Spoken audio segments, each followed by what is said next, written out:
Hello everyone and welcome to today's cryptocurrencies update for Friday, October 28, 2022. Let's go over the charts. There is a lot to cover. Yesterday I had a great consultation call with one of my premium members. I can highly recommend you having one-on-one calls with me as we go in excruciating detail about anything you want to pick my brain over. But this member also said to me that I had already warned you that we should see a significant bottom later in October. And so far, so good. And I want to add as well that, yes, I cannot get every micro move, daily move correct. That's impossible. But please remember, and we're going to go over the weekly charts. I haven't missed too much in the bigger picture. It's the bigger picture that is most important. The daily scribbles are all nice and dandy.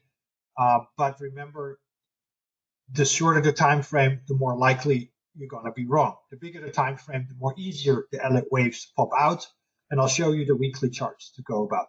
So already back, I believe, in February, early March, I warned that we would enter a large bear market. I think when Ethereum broke somewhere around 3,500, and it went all the way down to the high 800s. So I was absolutely right on that one. Same for Bitcoin. Before that, I was still looking for the possibility of one higher high. Bitcoin back then, same for Ethereum, had the possibility to reach 100,000 to about 7,000. It didn't, but it had the possibility, right? We're tracking always the probabilities of possibilities.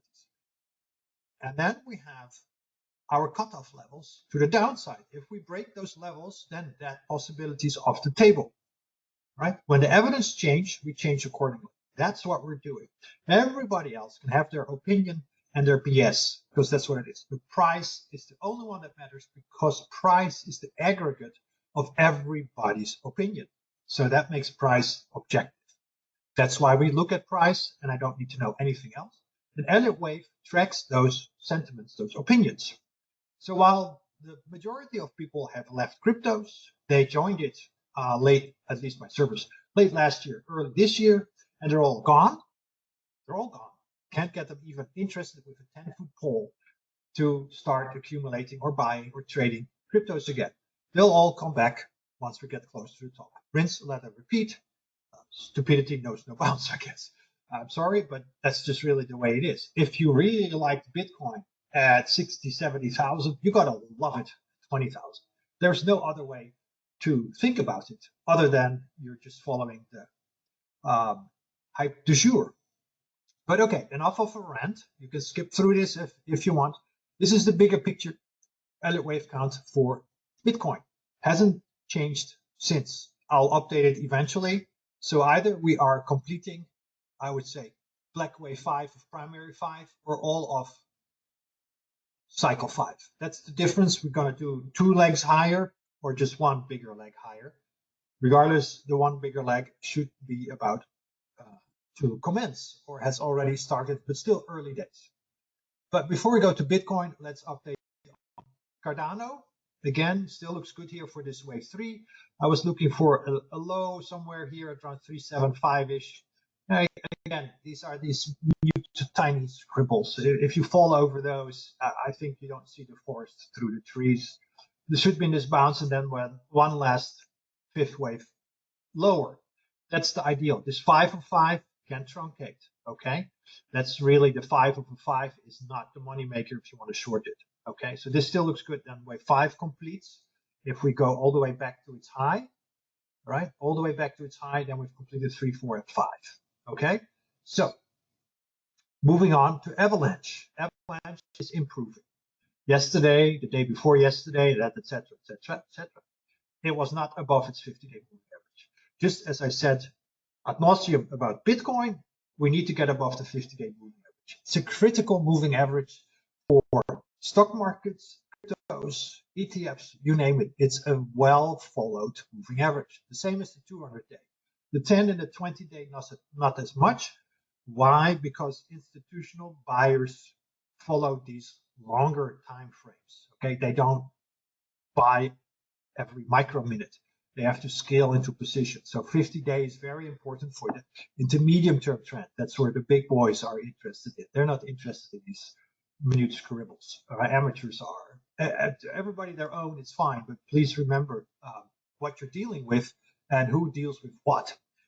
And I prefer to deal with what the big boys are dealing with, because the big boys are more often right than wrong. That's why they are the big boys. And we can see that we reached the downside target here based on symmetry. And it took its sweet time here to break below about 1775, but that would target 14.5. Absolutely nailed it. And now we're back above it. All right, so this downside target has been achieved. So now we can go back to about 21.25. But we're still below the cloud and below the 200-day moving average. So the traffic light is still only 3 out of 5 green, but it's improving. Today it's improving. You can see here what happens when we're below the 50-day moving average. Since August, down.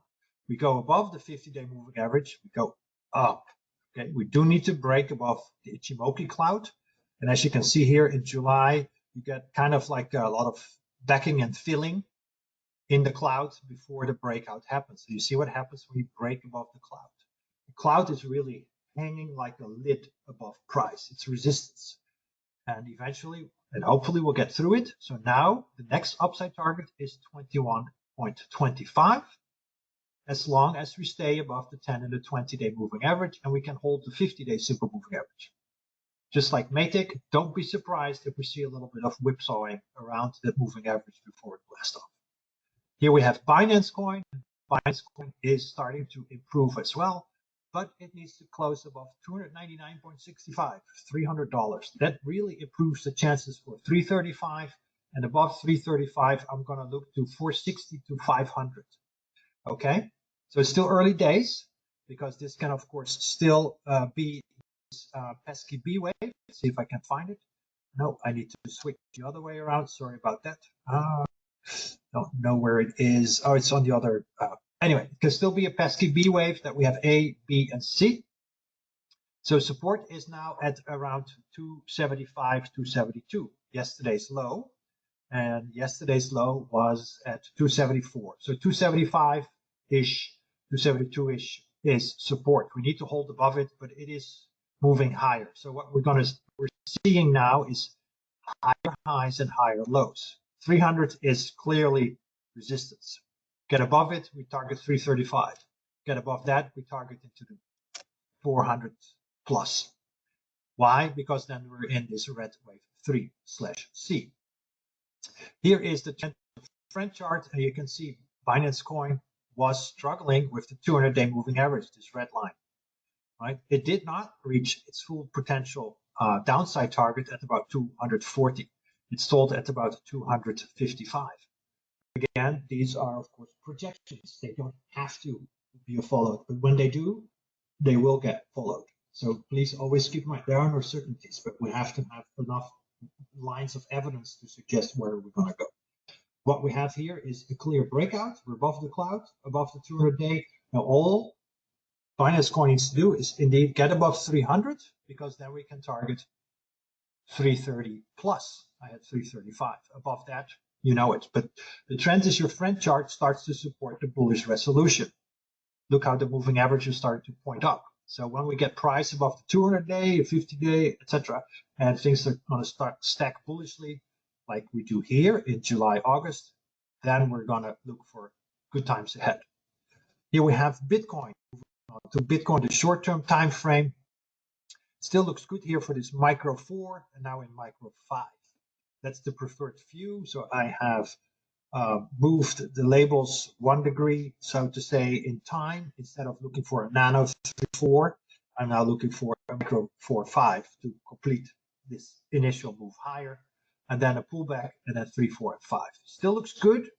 Holding support here at 19,000 to 20,000, sorry, 19,900. The low is 20,000, so we make it 20,000. Okay, holding support. I like it. So far, so good.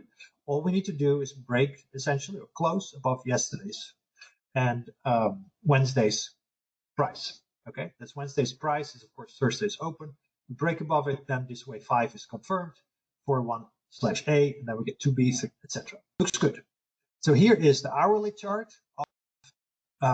Bitcoin, and so far we've bottomed technically essentially in the ideal wave 4 target zone based on Fibonacci retraces.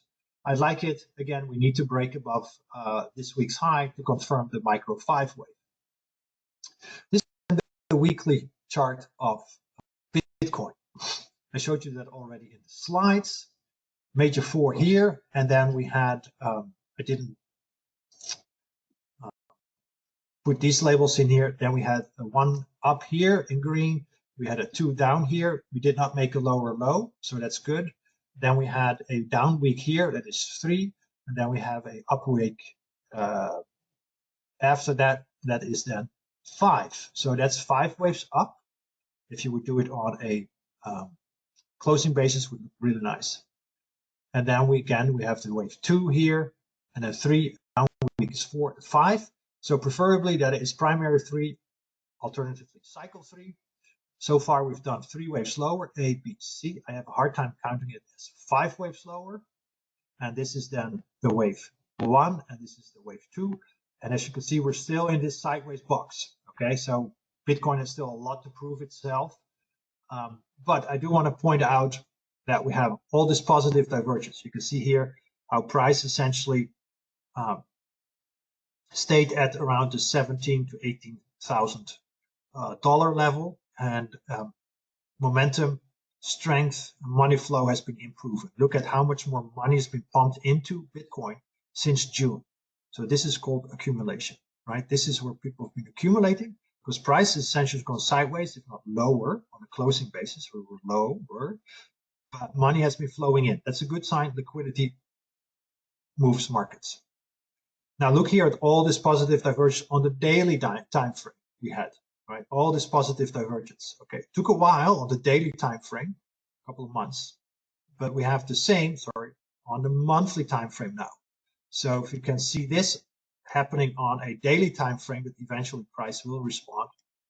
What do you think is going to happen on a, weekly time frame, not monthly, weekly time frame?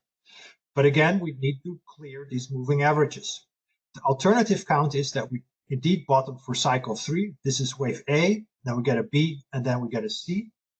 Okay, so that's still the main alternative, bigger picture. If we go above, I would say 57,500, I'm going to look for the 100,000 plus. Okay, then I think the retrace potential is too high. That's the 76.4, and I do want to see retraces stay below it. Okay, increases the odds tremendously for higher prices. So clearly we're still very early days, not even any confirmation on the weekly time frame. But if anything, it looks reasonably good. Here then is Ethereum. So far so good. Looks also pretty decent here for this wave 4 in micro degree, and this and then this. So this one has one more stair step higher, 4.5, 4.5. Compared to Bitcoin, where I'm just going to look at a 5 and be done. It's okay. They don't have to align at all. Doesn't have to. But so far we're holding support. So far this looks good. On a shorter time frame, Ethereum bottomed exactly where it had to in the ideal wave 4 target zone. The hourly time frame here is the same as that for Bitcoin, where I'm looking for a final 5th wave higher. Also on the hourly time frame for a final 5th wave higher. Again, this is a matter of interpretation. The smaller your time frame, the more likely you're going to make a misinterpretation on the waves. So that's why I prefer the daily or weekly time frame, because then I just count down days as similar. So you have a 1 and a 2, then the next down day is of course a 3 and a 4. So far so good. So I simply remain bullish on Ethereum until we break below the breakout level, which is pretty much the 50-day simple moving average. We don't want to see it move below that. So far it's still following a decent impulse path higher, so I remain bullish on Ethereum, okay, until proven otherwise, which is pretty much, as I said, the 50-day moving average. Now, for those that have been with me for a while, remember this chart where I compared the 17 to 19 time frame with the 21 till 22 time frame. This is a log scale, so please remember this is a log scale, meaning the lower prices pop out much better. If I would do, of course, a linear scale, then the first 5 years of Ethereum would look completely flat.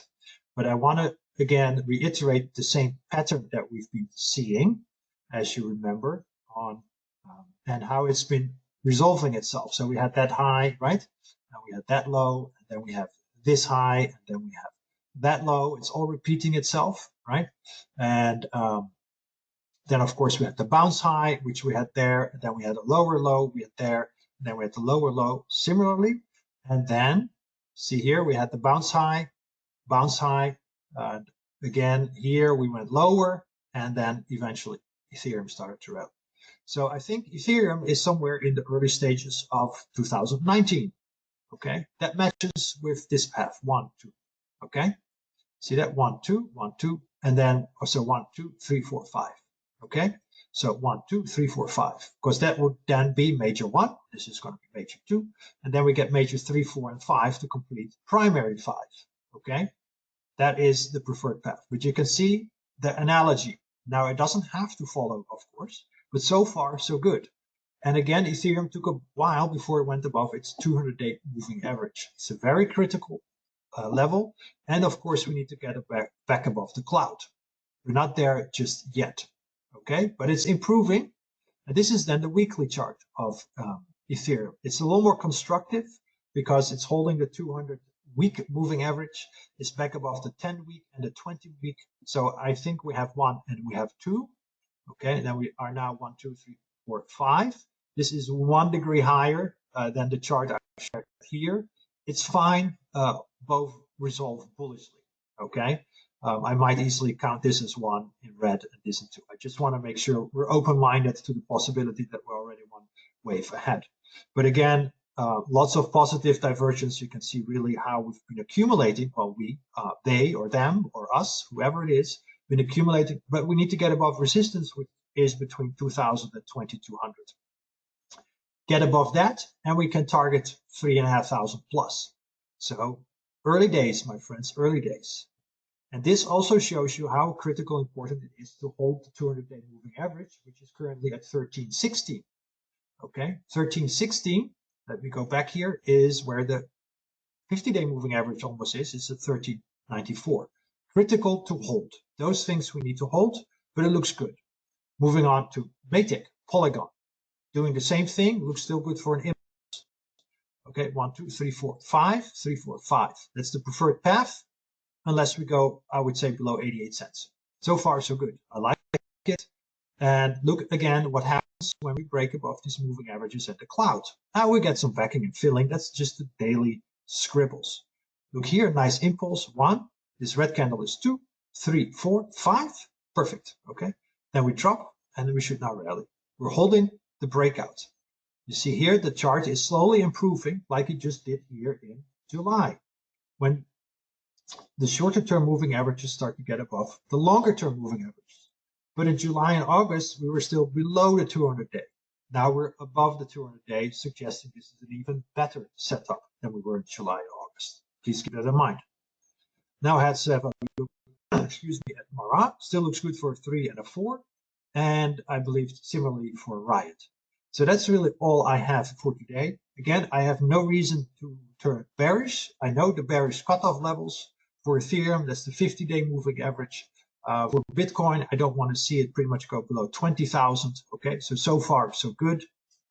It looks still really reasonable. We're above certain moving averages, but there's still some work to do for the bulls. The full bull market has not been confirmed yet. We do want to see 5 waves higher.